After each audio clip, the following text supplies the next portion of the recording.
Thank you for standing by, and welcome to the Intel Corporation Second Quarter 2021 Earnings Conference Call. At this time, all participants are in a listen-only mode. After the speaker's presentation, there will be a question-and-answer session. To ask a question during the session, you'll need to press 1 on your telephone. As a reminder, today's program is being recorded. And now I'd like to introduce your host for today's program, Tony Balow, Head of Investor Relations. Please go ahead, sir. Thank you, operator. Welcome to Intel's second quarter earnings conference call. By now, you should have received a copy of our earnings release and the earnings presentation. If you have not received both documents, they are available on our investor website, INTC.com. The earnings presentation is also available in the webcast window for those joining us online. I'm joined today by our CEO, Pat Gelsinger, and our CFO, George Davis. In a moment, we'll have brief remarks from both, followed by Q&A. Before we begin, let me remind everyone that today's discussion contains forward-looking statements based on the environment as we currently see it, and as such, it does include risks and uncertainties. Please refer to our press release for more information on the specific risk factors that could cause actual results to differ materially. A brief reminder that this quarter we have provided both GAAP and non-GAAP financial measures. Today, we'll be speaking to the non-GAAP financial measures when describing our consolidated results.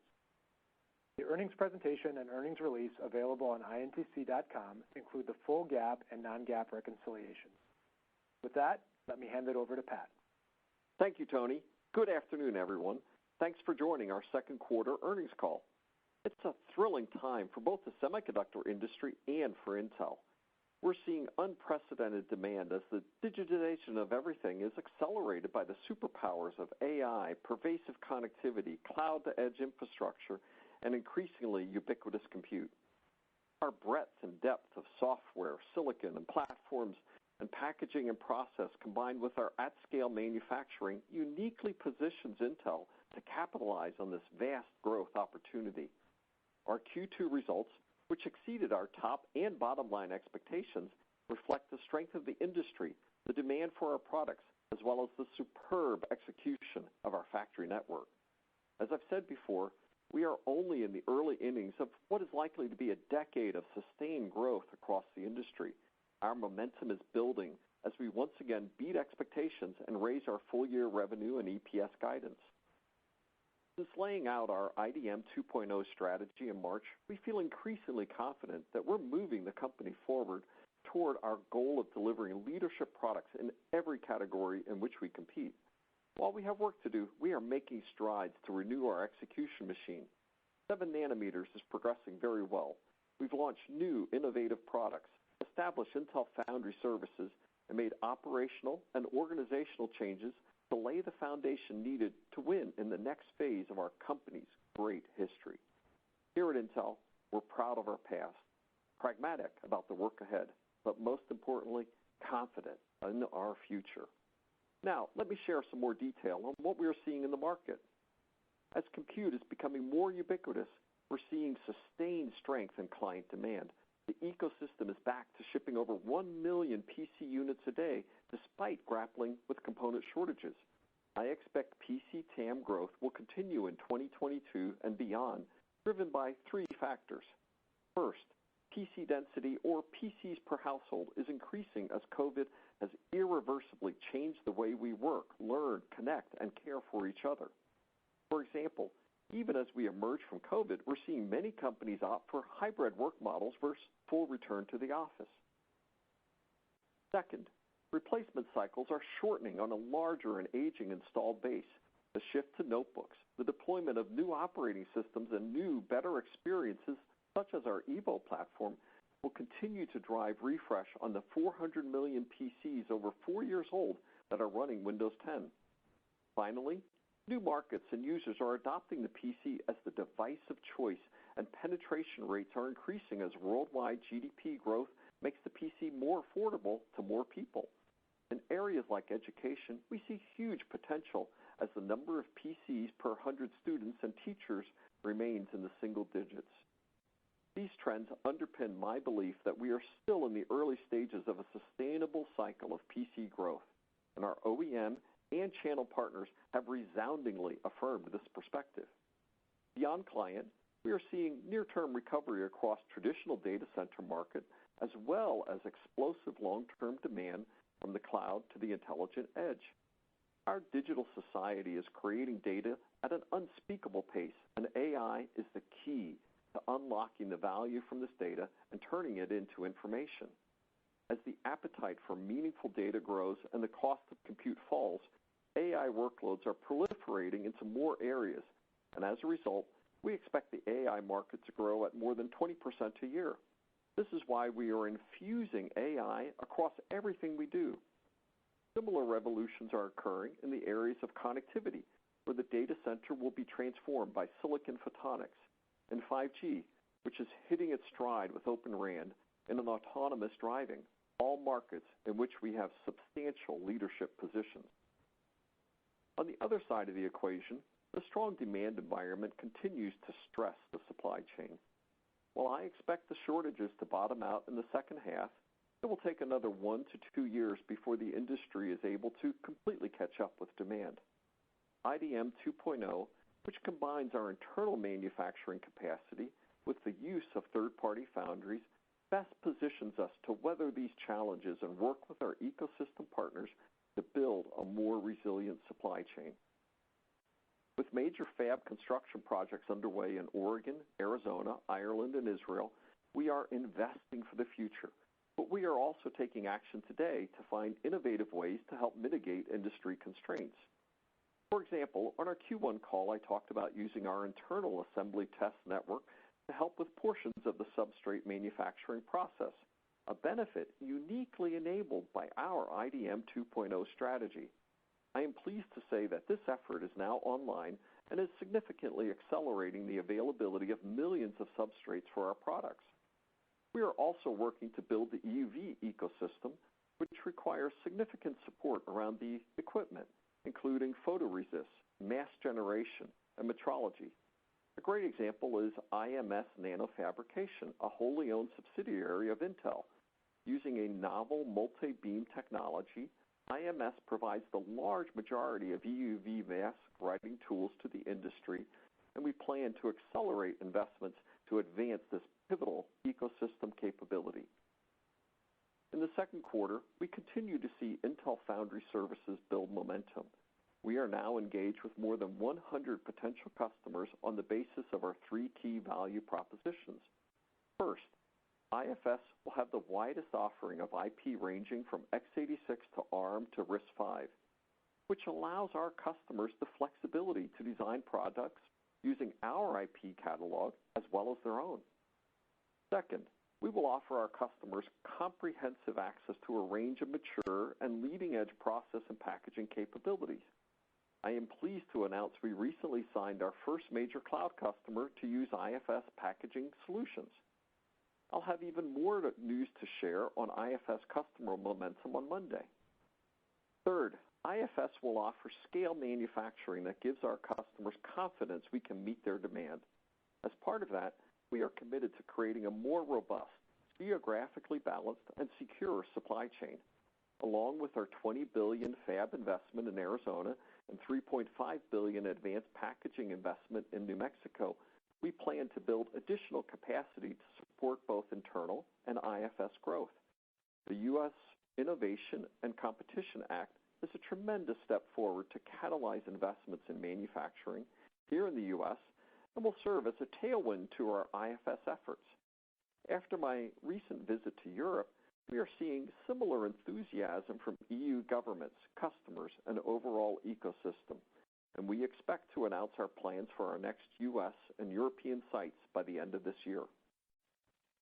Moving to our continued focus on execution, as I said at the start of the call, we are pragmatic about the work in front of us, but supremely confident of our future. Under IDM 2.0, our factory network continues to deliver, and we are now manufacturing more 10 nanometer wafers than 14 nanometer. As 10 nanometer volumes ramp, economics are improving, with 10 nanometer wafer costs 45% lower year over year, with more to come.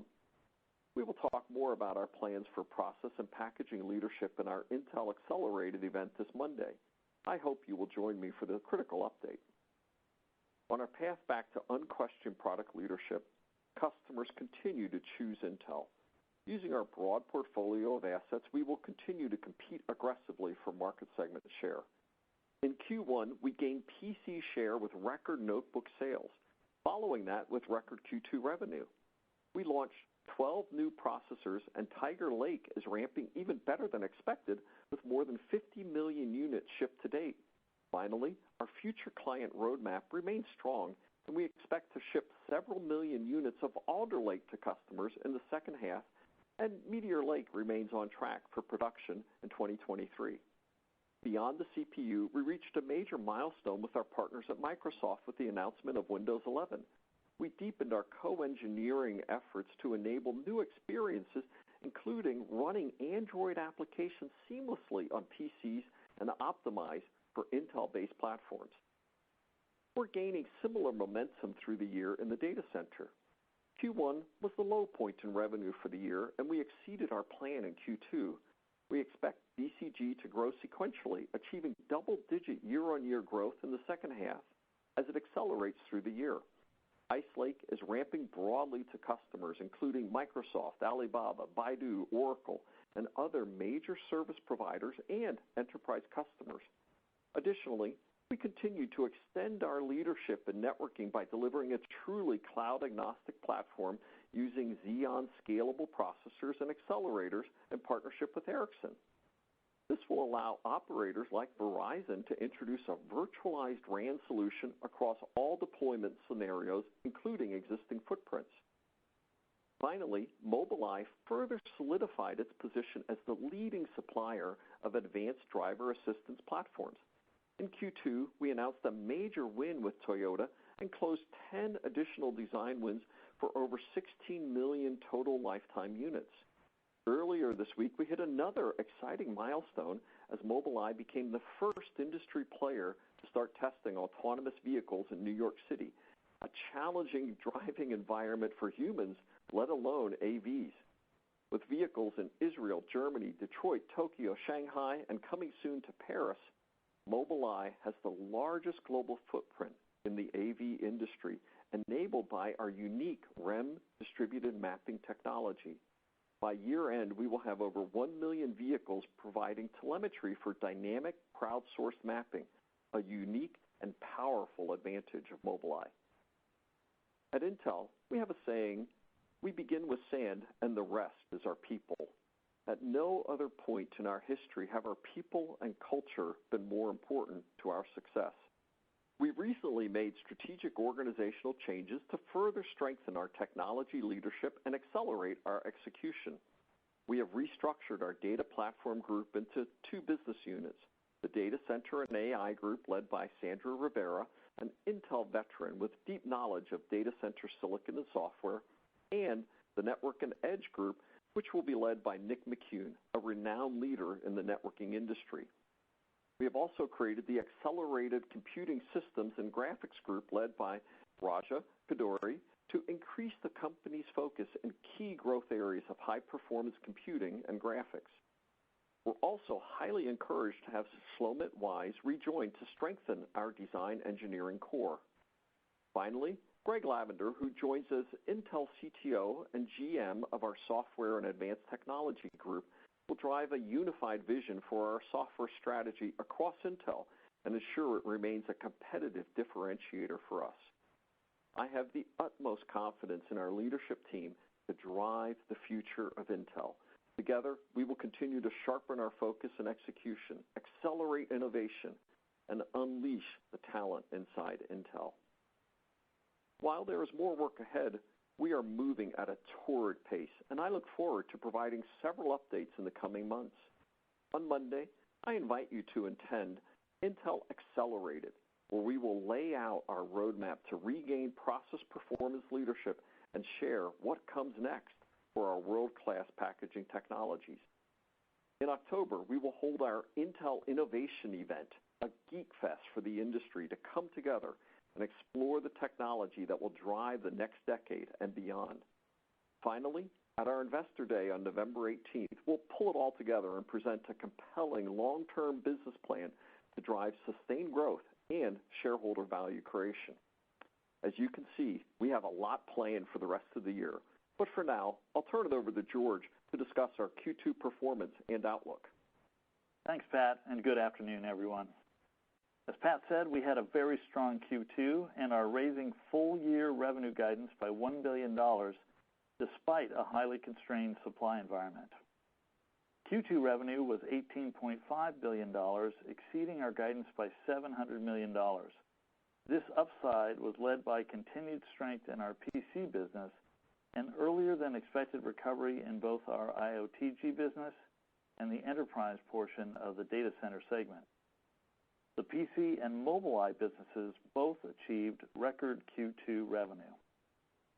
Gross margin for the quarter was 59.2%, exceeding guide by 220 basis points, primarily due to improved mix and strong flow-through on higher revenue. Q2 EPS was $1.28, up 23 cents versus guide, largely on strong operational performance across the board. In Q2, we generated $8.7 billion of cash from operations, free cash flow of $5.1 billion, and paid dividends of $1.4 billion. Moving to segment performance in the quarter. CCG revenue was $10.1 billion, up 6% year over year. The growth of our core client business is up 14% when we exclude the impact of the ramping down Apple modem business and the exit of our home gateway business. This shows the strong underlying growth in our client business despite a supply-constrained environment. Platform ASPs in client were up 4% sequentially on richer mix within notebook and increased desktop volume. On a year-over-year basis, the strength in consumer entry and education led to lower overall ASPs. Operating income was $3.8 billion, up 32% year over year on higher revenue, lower inventory reserves, and reduced 10 nanometer costs. DCG revenue was $6.5 billion, exceeding our expectations, but down 9% year over year versus a challenging compare and a continued competitive environment. Sequentially, DCG grew 16%, with all segments growing quarter over quarter and enterprise returning to year-over-year growth. Operating income was $1.9 billion, down 37% year-over-year, primarily on lower revenue, the 10 nanometer production ramp, and increased R&D investment. IOTG revenue was $984 million, up 47% year-over-year on a broad-based recovery from COVID-driven lows, and up 8% quarter-over-quarter, led by strength in the retail segment. Operating margin was $287 million, up 310% year-over-year, returning to pre-COVID levels of profitability. Mobileye revenue was $327 million, up 124% year-over-year, but down sequentially due to COVID-related slowdowns at automotive OEMs. Operating margin was $109 million. Mobileye continues to execute extremely well, and we are seeing continued design win momentum. PSG revenue was $486 million, down 3% year-over-year due to significant supply constraints. Demand continues to significantly exceed supply for FPGAs. Operating margin was $82 million, up 3% year-over-year. Moving to our Q3 and full-year outlook. For Q3, we are guiding revenue of $18.2 billion, up 5.4% year-over-year. We remain in a highly constrained environment where we are unable to fully supply customer demand. In CCG, we continue to see very strong demand for our client products and expect TAM growth to continue. However, persistent industry-wide component and substrate shortages are expected to lower CCG revenues sequentially. We expect supply shortages to continue for several quarters, but appear to be particularly acute for client in Q3. In data center, we expect enterprise and government and cloud to show further recovery in Q3. As a result, we expect to see strong year-over-year growth in the quarter. Sequentially, we are expecting modest growth that is expected to accelerate further in Q4. Gross margin is expected to be approximately 55%, down approximately 150 basis points year over year, as 7 nanometer gains momentum and the Meteor Lake pilot line ramps. We are also seeing pre-PRQ reserves on our Alder Lake product. We are forecasting EPS of $1.10 per share and a tax rate of approximately 4%. The forecast includes approximately 10 cents of one-time tax benefit from our onshoring of certain entities as part of our long-term tax planning. Turning to our full-year outlook, we are raising our revenue guidance by $1 billion to $73.5 billion, with gross margin of 56.5% and EPS of $4.80, up 20 cents from our prior guide. Consistent with the investment mode we are in under IDM 2.0, we expect CapEx of $19 to $20 billion this year and free cash flow to be $11 billion, up $500 million versus prior expectations. In our CCG business, we expect full-year revenue to be flat to slightly down year over year, as growth from an increasing TAM is offset by supply constraints and the ramp down of our Apple modem and CPU revenue and the exit of our home gateway business.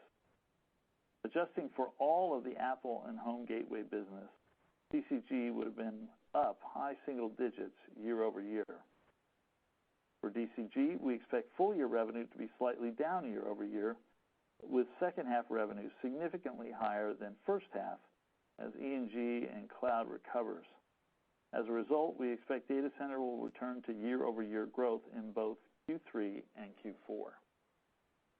Gross margin percent is expected to be lower in the second half of the year, predominantly due to 7 nanometer factory ramp, worsening supply constraints impacting client volume and mix, and a one-time charge in Q4 related to our Intel Federal business. For your models, absent this one-time charge, the implied Q4 gross margin would be approximately flat to Q3. It is good to remember that our investment in 7 nanometer represents a normal impact tied to introducing new process technologies. Since April, we have seen supply chain inflation happening faster than we are electing to pass through to our customers, further impacting our second half gross margin outlook. We expect increased R&D through the year as we invest in our roadmap and IDM 2.0 strategy, resulting in year-over-year growth in OpEx of approximately 10%. With that, let me turn it back over to Tony and get to your questions. All right, thank you, George. Moving on now to the Q&A. As is our normal practice, we would ask each participant to ask just one question. Operator, please go ahead and introduce the first caller. Certainly. Our first question comes to the line of Tim McCurry from UBS. Your question, please. Hi, thanks. Pat, there were some headlines recently about, you potentially, looking at maybe, building out your, foundry business by M&A. And I'm wondering, can you just comment, broadly, do you think that, M&A would significantly accelerate your foundry efforts? I know, right now you're basically offering the, 22 nanometer process, and you probably have to offer more processes to sort of, pull those efforts forward. So I'm wondering if you can comment on the headlines that were out there. Thanks. Hey, thanks for the question, Tim, and great to be with you all today. So first, I'd say, obviously we can't comment specifically on the speculation that you've been hearing, but what I'll say is we are very happy with the build-out of the IFS business. As you say, it will include mature nodes, our 22 FFL. It will also include our leading-edge nodes as well, our packaging offerings. And overall, we're just seeing great momentum, over 100 customers in our pipeline, and we fully expect that this is going to be a great business for us. At this point, we would not say that M&A is critical, but nor would we rule it out.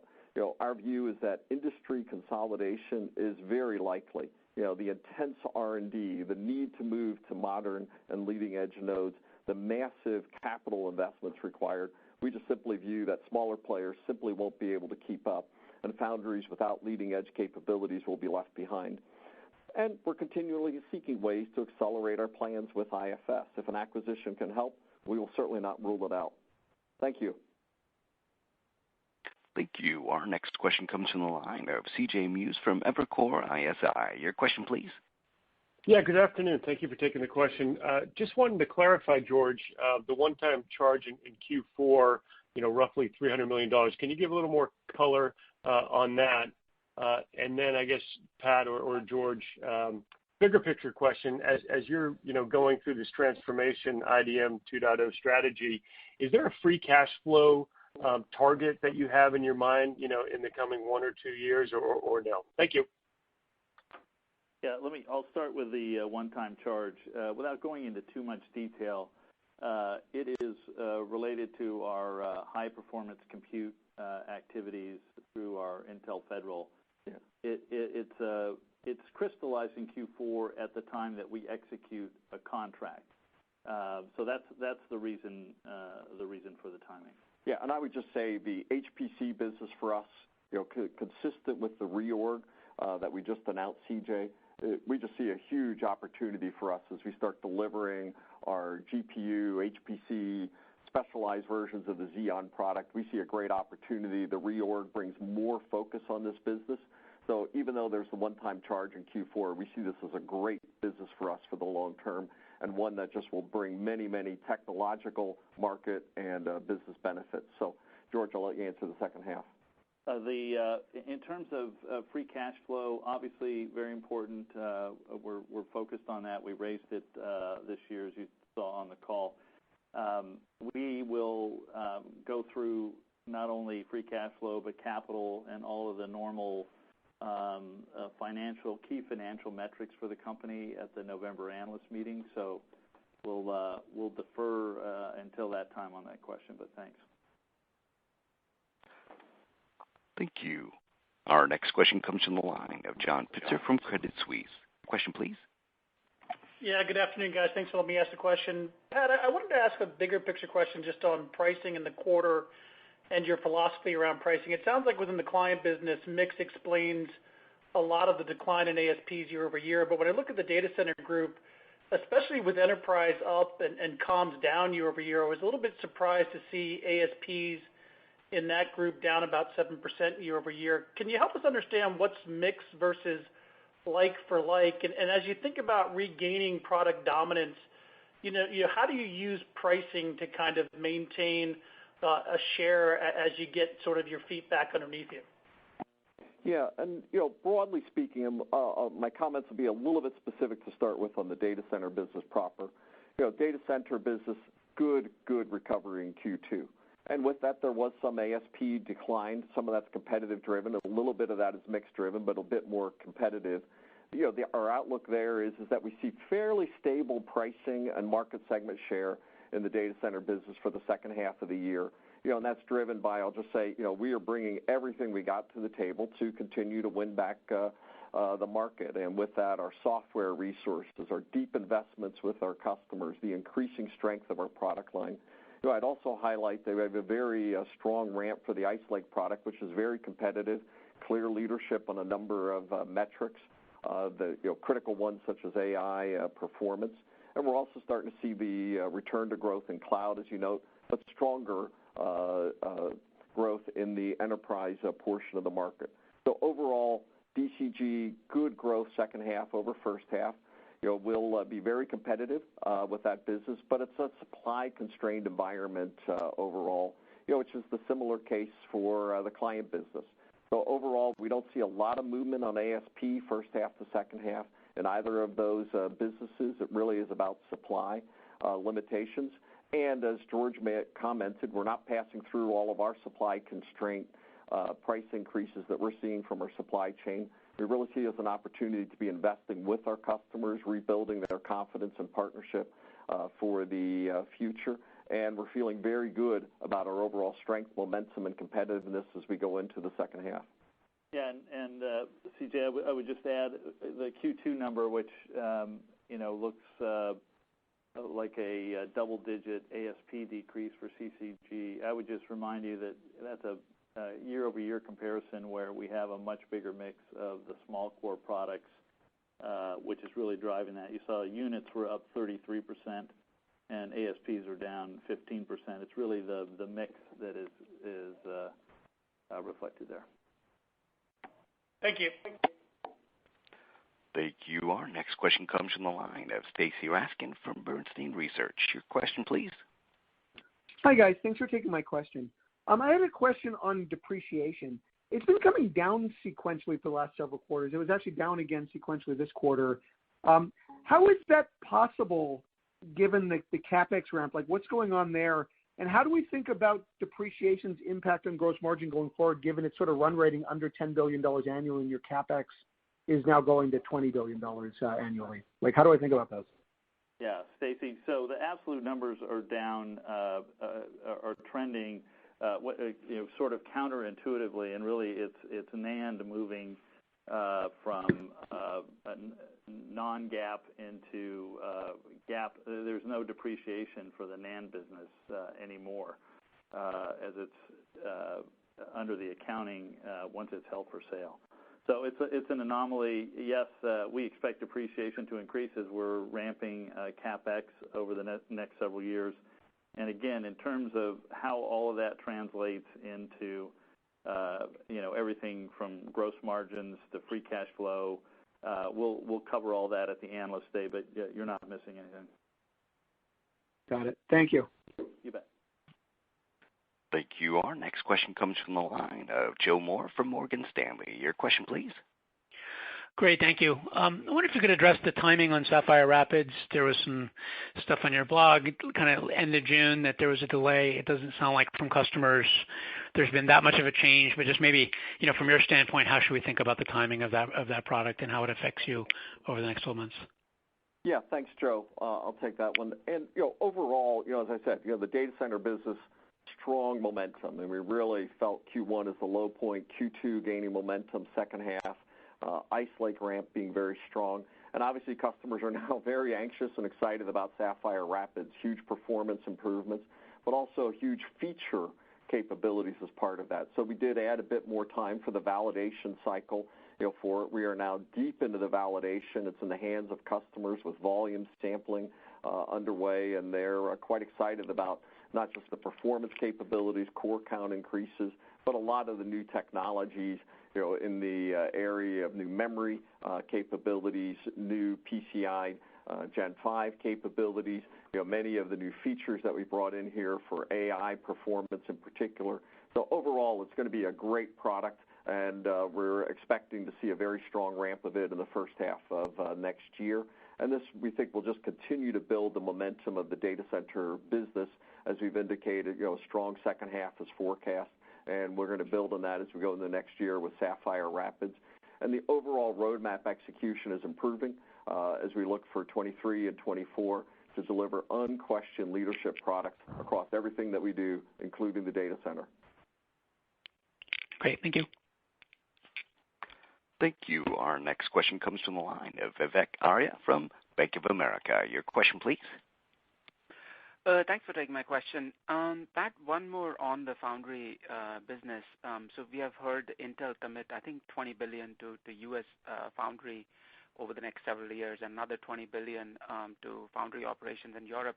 I'm curious when that spending is going to start, and importantly, who are the target customers? Because when I look at the fabless landscape, it's not the cloud vendors who are the large fabless customers, right? It's Apple, it's Qualcomm, it's NVIDIA, Marvell, AMD, et cetera, and many of them compete against Intel. So I'm curious, who are the target customers here that can justify this nearly $40 billion of spending that Intel is committing to from a foundry perspective?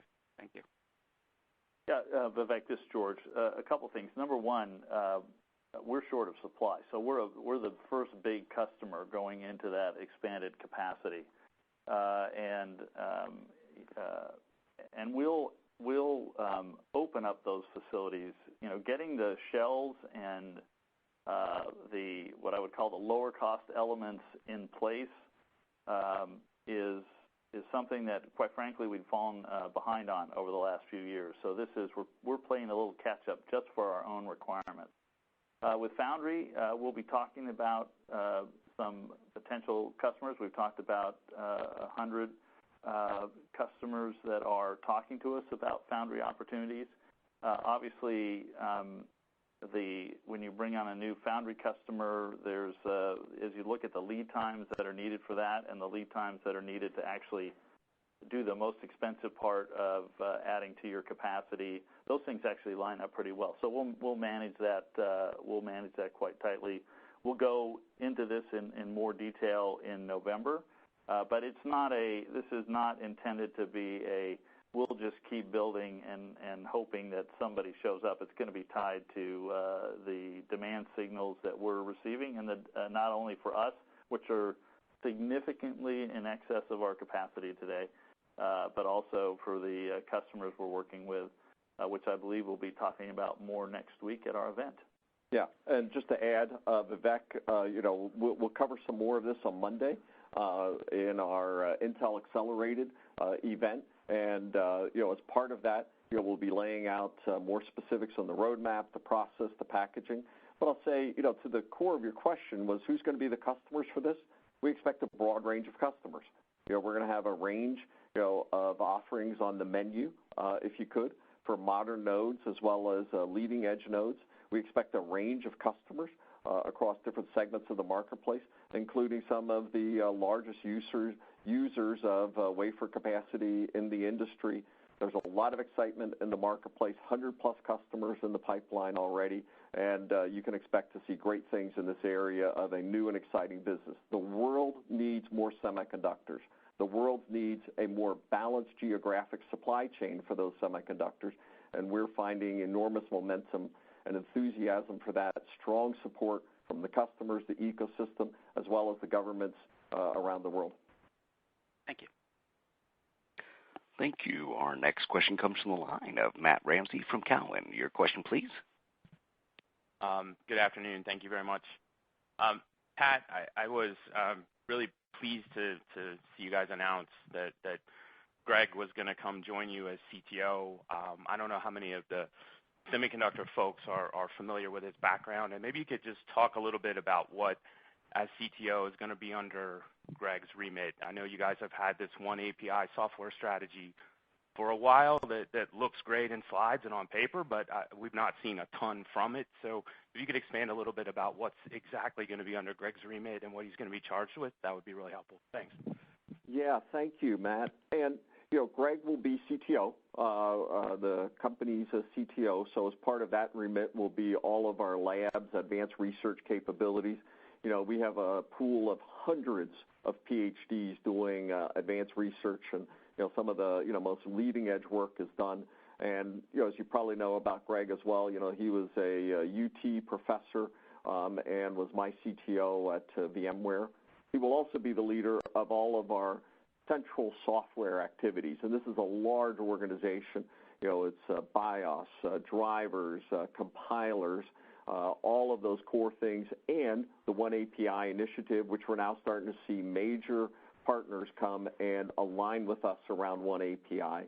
The third and maybe most important area under his remit will be standardizing the upper layers of the software stack for us, and in particular the AI software offerings for us. And this is an area that we have, I'll say, not managed well. We've had too many pieces and different portions of the organization, so he'll become the AI software leader at scale for us in an area that's going to be critical to standardize, deliver, and just deliver some of the world-leading research that we have in the area of our software remit for our AI product offerings overall. Super excited to have him on the team, a world-class technologist and software leader, combining with another world-class leader like Nick McCune, a world-class leader like Shlomet Wise coming back on the team for our engineering. Talent flow was going out of the company. It is now coming back to the company, and we are excited about the leadership team that we are forming. Thank you. Our next question comes from the line of Harlan Sur from J.P. Morgan. Your question, please.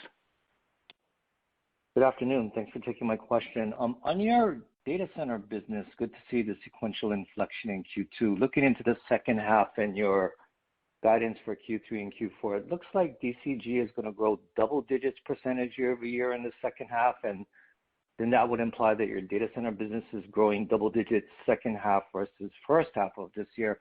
Is the math roughly correct? And in addition to cloud and hyperscale spending reacceleration and improving enterprise, does the team continue to see strength in service provider as well as your customers continue to build out their 5G networks?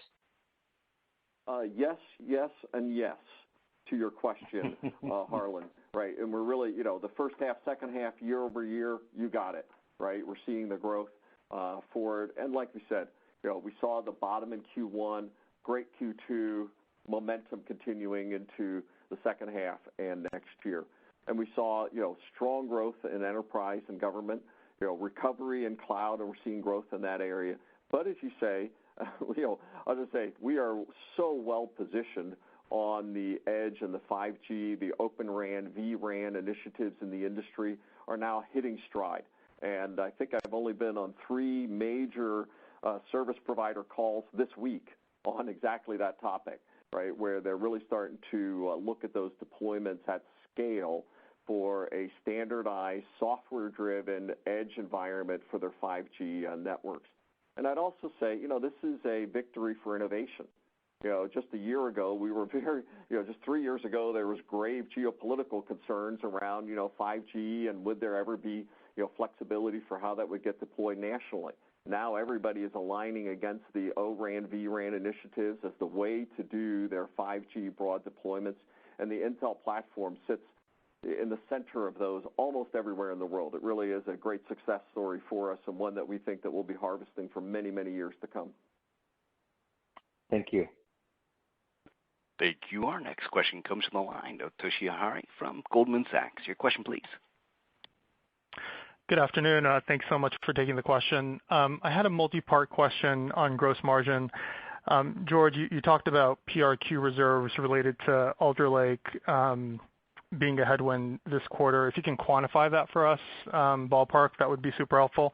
And then toward the end of your remarks, in terms of the second half outlook, in terms of gross margin, you talked about supply tightness driving a deterioration in CCG mix. I was a little surprised to hear that given how strong Chromebooks were in the first half. So if you can elaborate on that, that would be super helpful as well. Thank you. Yeah. So in terms of if we're looking at the particularly, let's look at Q3 because that's where we discussed the Alder Lake pre-PRQ reserves. It's one of the 2 top movers when you look at being down 400 basis points. It's certainly not the majority, but it's a meaningful impact in the quarter. 7 nanometer startup costs ramping is the biggest impact far and away. In terms of supply tightness, the challenge is, part of what made Q2 so great was customers really challenged our sales teams and our factories to remix within a quarter to provide them with the components that they could then match with what their supply chain was providing them so they could get to market. And this was, watching it was super impressive, a little bit scary at times, but the team did a fantastic job. So we did a really good job of eating up a lot of our substrates, some of which we thought we would have available to us in Q3. So the supply impact is more of a volume impact. Customers are already starting to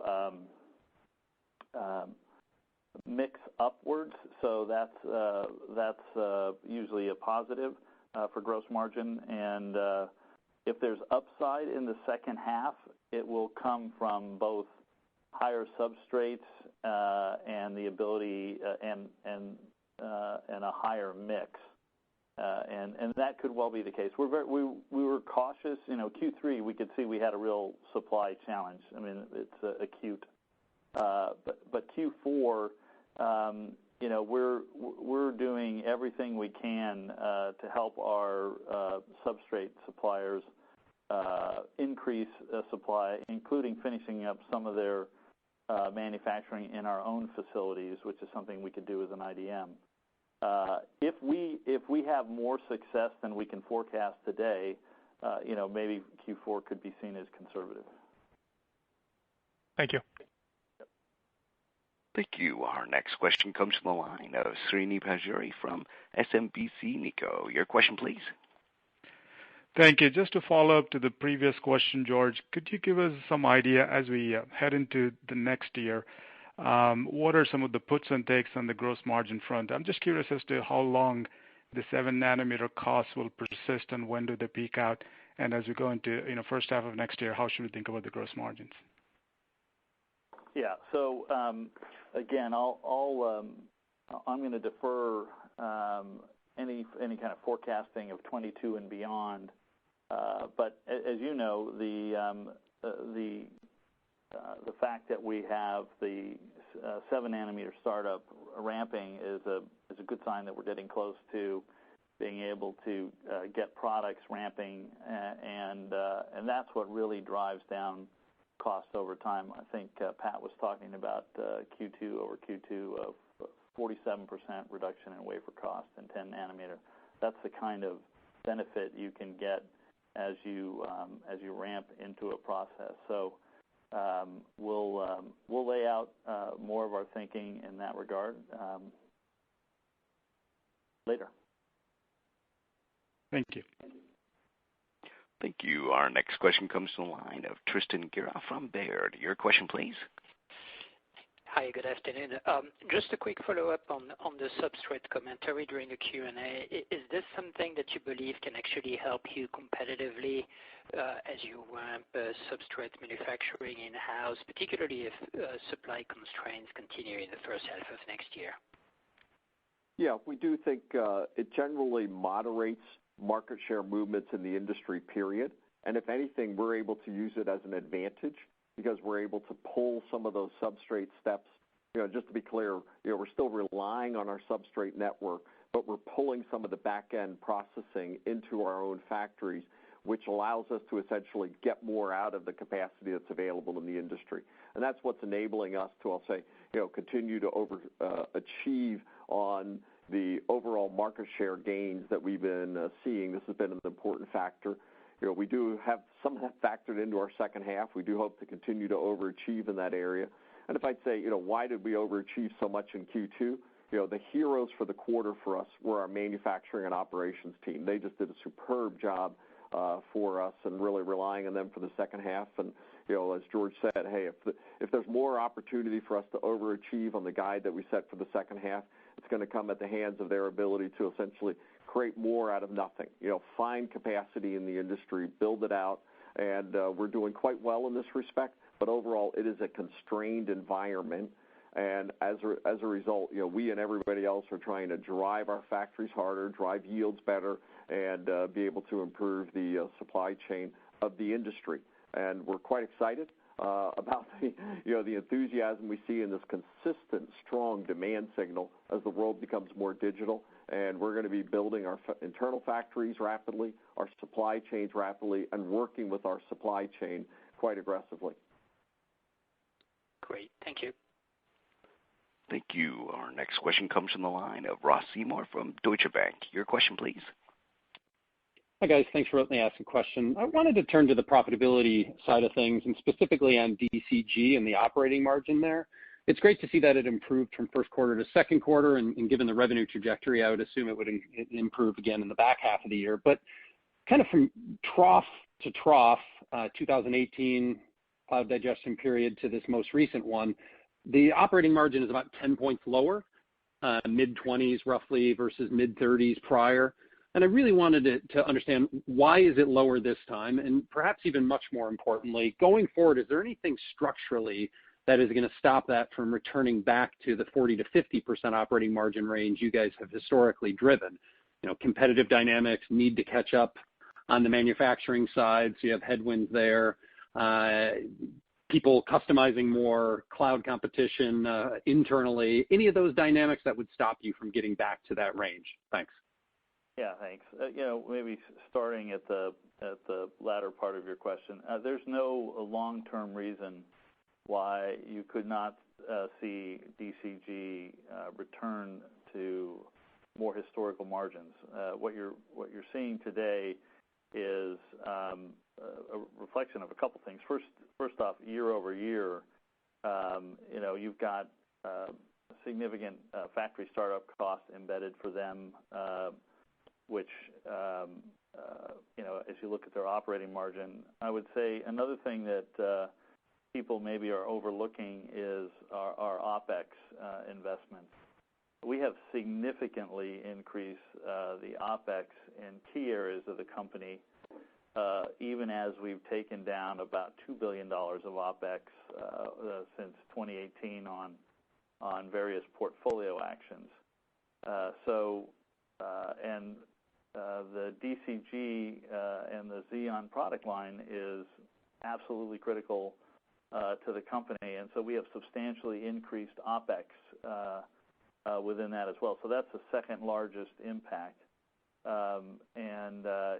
We're going to continue to do that for as long as it's needed. And as you know, ultimately it is your product competitiveness that gives you more flexibility to drive up ASPs further from today and drive higher gross margins. But I think the early comparisons this year were just off of such a strong compare. I mean, the first half of last year was just super strong, high XCC count quarters, and the first half of this year, although Q2, quite frankly, was a lot better than we thought. We thought coming into it for DCG on strength and enterprise, but the comparisons year over year were quite tough. As you noted, it's coming up, and yes, 7 nanometer startup's going to be got to be absorbed and higher OpEx, but I think as you see our product portfolio continue to get stronger and stronger with Ice Lake and Sapphire Rapids, and then for the generations after that, there's no reason why over time we don't get back to historic levels. And I'd also just add one small point, that the IFS gives us the opportunity to co-engineer with our largest customers. And this, in fact, creates a unique competitive differentiation where our IP with their IP is creating products that are very uniquely beneficial to their TCO and very co-engineered, so very sticky for both of us. And the example customer that we said of a very large cloud customer is one of our IFS early customers, is an example of that kind of co-engineering that we expect that we'll be doing at scale for that portion of the marketplace pretty uniquely. Thank you. Thank you. Our next question comes from the line of Ambrish Srivastava from BMO Capital Markets. Your question, please. Hi, thank you. Pat, I just wanted to get back to the competitive environment and just trying to connect all the dots. So in your slide deck for second quarter, you said that the ASPs are down, and you referred to an increasingly competitive environment in servers. But in response to one of the questions earlier on, you said you expect a more stable share and pricing environment in DCG. And then the final thing that caught my attention was on the substrate side, you said you were kind of leveraging that back end to moderate market share. So is that true for did I get that correct, that the competitive environment will be stable versus what it was in the second quarter? And then is the substrate also enabling your captive footprint in the back end is allowing you to probably stabilize share losses in the data center side as well? Thank you. The comment on fairly stable market segment share and ASP for DCG for the second half of the year is what our expectations are. So I'll just say, I think that the substrate and the overall supply limitations keeps, I'll say, a bound on market share movements in that area of the business overall.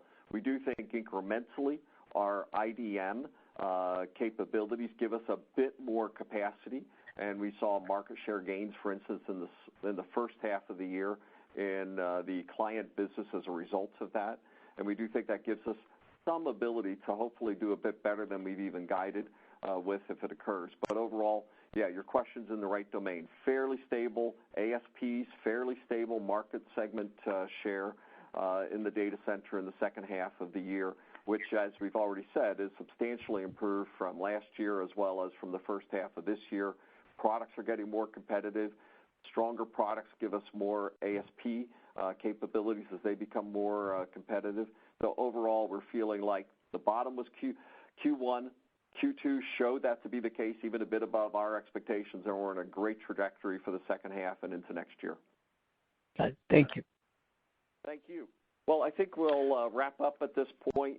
And before we sign off, one last opportunity to say what it is an honor to be back for my dream job to run this iconic company at this pivotal time in the history of the semiconductor industry. We're rebuilding our heritage of execution, innovation, and growth, along with the 110,000 talented, passionate Intel employees. I am just absolutely confident that the best days for this company are ahead of us. Thanks for the call today, and I do look forward to talking to you all at our Intel Accelerated event on Monday. Talk to you then. Thank you so much. Thanks, Pat. Thank you all for joining today. Operator, can you please close the call? Certainly. Thank you. And thank you, ladies and gentlemen, for your participation in today's conference. This does conclude the program. You may now disconnect. Good day.